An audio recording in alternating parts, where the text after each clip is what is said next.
My name's Rebecca Davis and I'm from Melbourne, Australia. I'm a 36-year-old Jewish woman and my whole life I've loved animals. Just like Lior Hadad Atias. Lior was also 36 years old.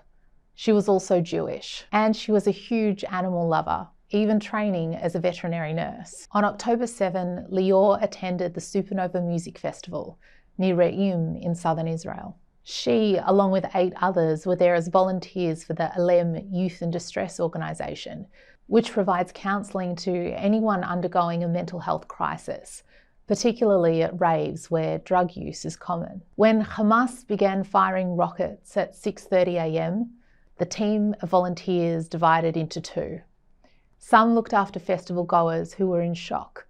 The others began loading up their 2 cars to leave. When Lior and the team fled the site, they quickly came into a traffic jam. There they were faced with a Hamas van with Kalashnikovs and RPGs. Quickly they turned the cars around and fled in the opposite direction, towards Kibbutz Be'eri. Hamas's gunshots followed them, drawing closer. The group abandoned their cars and for 6 hours they ran for their lives. Finally, they hid in a grapefruit and orange orchard. They heard shouts in Arabic drawing closer and gunfire. Lior was shot by Hamas terrorists. Her fellow volunteer Mayan picked Lior up to see if she was conscious, but she wasn't. Mayan later recounted, "They were still shooting at us, so I kept going. I kept running."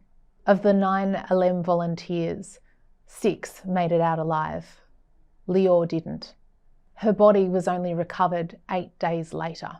Lior was wife to Guy and mum to 6-year-old daughter Alma. Lior was daughter to Tikva and Yigal and a sister to Mor and Dudi. Lior's loved ones have remembered her as a huge animal lover with a larger-than-life personality and a winning smile. Reflecting on Lior's name, which means my light, her husband Guy said at her funeral, "Lior brought light into every room she entered.